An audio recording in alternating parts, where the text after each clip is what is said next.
The sun breaks the horizon, and the first light slices across a towering obelisk, stone turning gold for a moment, like it's waking up. Around it, a familiar ritual. Tourists crowd in, phones up, smiles on cue, click, post, move on. But if you slow down, really look, something feels less like art and more like engineering. The edges are too crisp, the proportions too deliberate, the placement too perfect, sitting at the exact kind of civic crossroads where power likes to be seen. So here's the question most people never ask. If obelisks were just decorative monuments, why do they keep repeating? Same tall geometry, similar materials, same commanding locations, across empires, centuries, and continents. Because there may be a second story hiding in plain sight, and once you notice it, you can't unsee it. We're not here to believe, we're here to test. Before we jump to wild conclusions, let's define what an obelisk actually is, and what mainstream history says it was for. An obelisk, in its classic form, is a single, monolithic stone pillar, 4 sides, tapering as it rises, capped with a small pyramid at the top called a pyramidion. The earliest and most famous examples come from ancient Egypt, where these colossal stones stood at temple entrances like frozen rays of sunlight. Later, the Romans hauled them across the Mediterranean as trophies of conquest. And in modern times, capitals and city squares keep planting new ones, as if the shape itself carries authority. In this video, we're investigating a claim that refuses to die, that obelisks weren't just symbols, but devices, something like energy antennas. We'll lay the mainstream explanation beside the alternative framework, and more importantly, we'll ask what kind of evidence would actually be required to take the antenna idea seriously. Because if monuments had a function, even a partial one, it changes how we understand ancient technology and power. And if they didn't, it tells us something just as revealing about how myths spread today. Keep a mental scorecard. What's evidence and what's pattern matching? Let's start with the official story, because any good mystery begins with the explanation everyone agrees on. Mainstream archaeology and history are pretty clear on what obelisks were meant to be: religious and political symbols, first and foremost. In ancient Egypt, the obelisk was tied to the sun god Ra, often described as a stone ray of sunlight, a vertical statement that the gods were present and the king was legitimate. That's why many stood at temple entrances, where ritual, authority, and spectacle met. Their faces were carved with hieroglyphs praising pharaohs, listing dedications, victories, and divine favor. Even the sheer labor, quarrying a single block, hauling it, raising it, was the point. It said, "Our state is strong enough to move mountains." Then Rome enters the story. The empire didn't just admire Egyptian obelisks, it appropriated them. They were shipped to imperial capitals, set up in circuses and plazas, and turned into propaganda, proof that Rome could take the sacred symbols of others and make them Rome's. Centuries later, European powers and modern nations followed suit, using obelisks as monuments to founders, wars, and national identity. And honestly, the mainstream case has weight. Inscriptions, temple contexts, historical records, all support symbolism. But here's where the questions creep in. Why the obsession with height and a single flawless stone? Why the extreme polish and geometric precision? Why does the form keep repeating across civilizations? And why do so many end up at the very center of civic life? On axes, in plazas, along ceremonial avenues, almost like anchors. Symbolic meaning is real, but symbolism doesn't automatically exclude function. So what are the specific anomalies people say don't fit? This is where alternative researchers lean in, not with a single smoking gun, but with a cluster of details that nag at you once you notice them. Start with precision. Many obelisks aren't just tall, they're geometrically disciplined. Straight edges that hold their line for tens of meters. Faces that read like carefully planned planes, not rough stones stacked for effect. And then there's the material, granite. It's hard, stubborn, expensive to work, and it often contains quartz, famous today for piezoelectric properties. So the question gets planted. Was granite chosen simply because it lasts and looks imposing, or because someone understood it did something? Then look at placement. In Egypt, obelisks stand in temple forecourts, threshold spaces where ritual performance met public visibility. In Rome, They're planted in circuses and central squares. In modern cities, they're set on ceremonial axes, at roundabouts, at the ends of long sightlines. Sometimes they line up with sunrises, solstices, or processional routes. Is that ceremonial geography, a map of meaning, or something closer to infrastructure, where location matters for more than symbolism? And don't ignore the top. The pyramidion was often gilded, plated, or otherwise treated to catch light. Some accounts describe metal caps. Why emphasize the tip so intensely? If you already have a monument, why make the highest point gleam like a signal? Alternative readers can't help hearing an echo of modern design logic. Conductive point, high placement, maximum exposure. Then comes repetition. Romans uprooted Egyptian obelisks and reinstalled them elsewhere. Later powers copied the form outright. Today, new obelisks rise in capitals that have no ancient Egyptian religion to honor. Do humans replicate shapes because they're meaningful, or because somewhere along the line they proved useful? At this point, the modern analogy sneaks in. A tall, vertical element with a highlighted tip looks, superficially, like an antenna. It's a tempting visual rhyme. But here's the caution that matters. Resemblance isn't function. Pattern recognition can be a flashlight or a trap.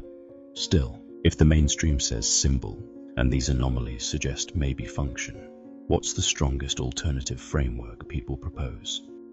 The alternative hypothesis, at its strongest, isn't just obelisks were magic. It's a structured claim that some obelisks may have been components in an ancient energy system, built to capture, focus, or transfer natural forces already present in the environment. Depending on who you ask, that energy could mean telluric currents moving through the earth, atmospheric electricity, or resonance effects created by vibration and geometry. Here's how proponents sketch the mechanism. Granite often contains quartz, and quartz is piezoelectric, meaning under pressure or vibration, it can generate small electrical potentials. So if a massive granite pillar is constantly experiencing stress from wind, thermal expansion, microseismic motion, even sound, could it produce a measurable effect? Add the obelisk's height and taper, forms that, in modern engineering, can have resonance characteristics, and the pyramidion becomes more than a decorative cap. In this view, the tip is a collector or emitter, especially if it's gilded or metal-clad. Then comes the map. Obelisks and other monumental structures often sit near temples, water features, or sacred sites. Alternative researchers argue those places weren't chosen only for ritual symbolism, but because ancient builders believed certain locations concentrated energy, geological faults, underground water, or natural nodes. This is also where the hypothesis sometimes gets bundled with bigger meta-theories. Lost advanced technology, a forgotten global civilization, even reset narratives where later societies inherited infrastructure and relabeled it as religion or decoration. We don't have to accept those leaps to evaluate the core claim, and that's the key.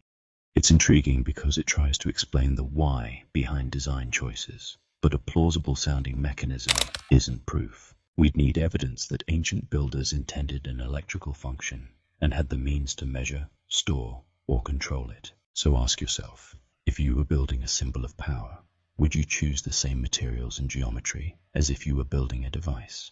And how, exactly, would we tell the difference? Now comes the hard part.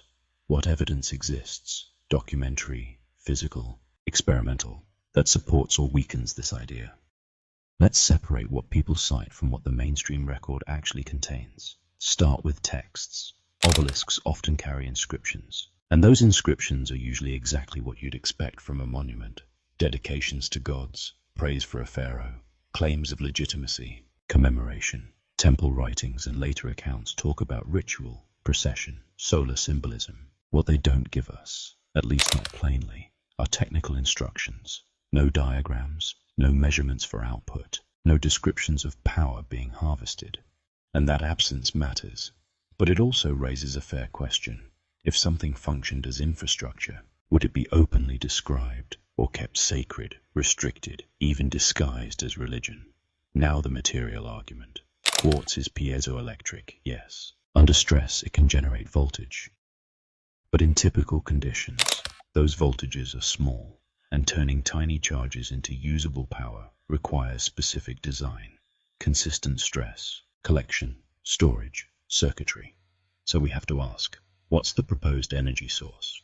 Wind vibration, microseismic motion, thermal cycling between day and night. And even if an effect exists, where's the pathway? Granite isn't a great conductor. A metal cap could change that, but then we'd expect evidence of terminals, wiring, insulation, standardized fittings, anything that looks like intentional electrical interfacing. Context is the next test.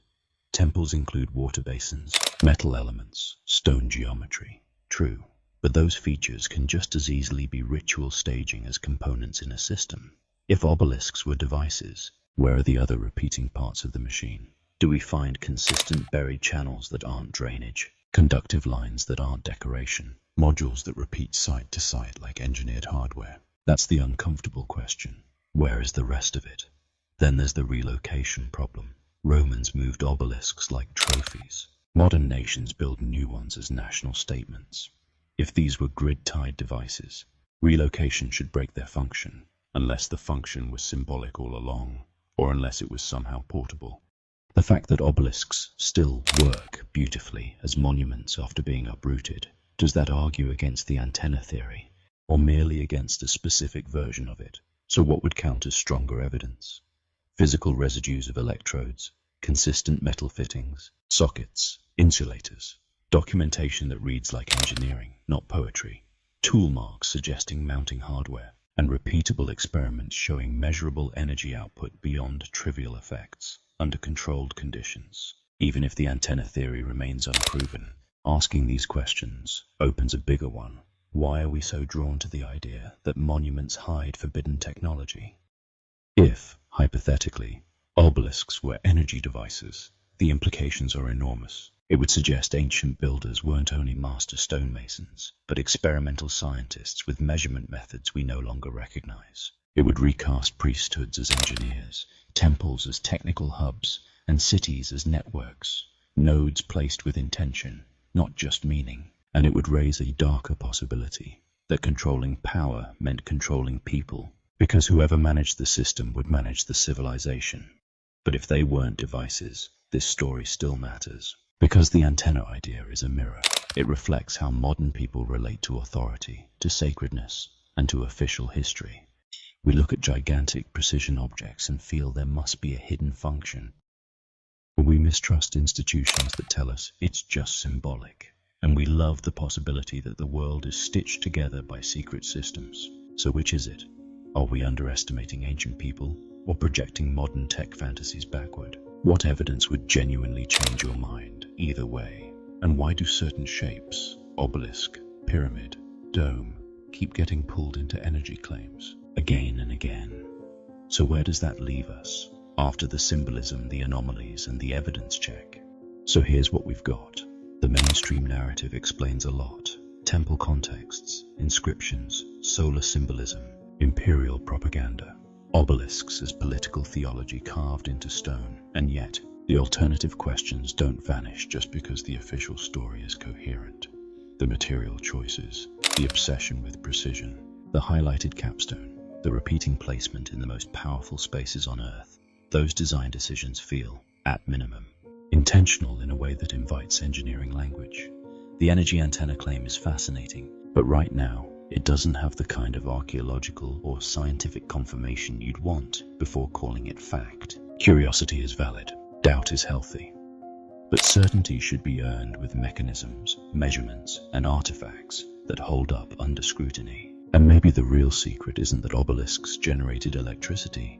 Maybe they generated something even more enduring. Belief, authority, alignment, a silent instruction to look up and accept the order beneath it. Now I want to hear from you.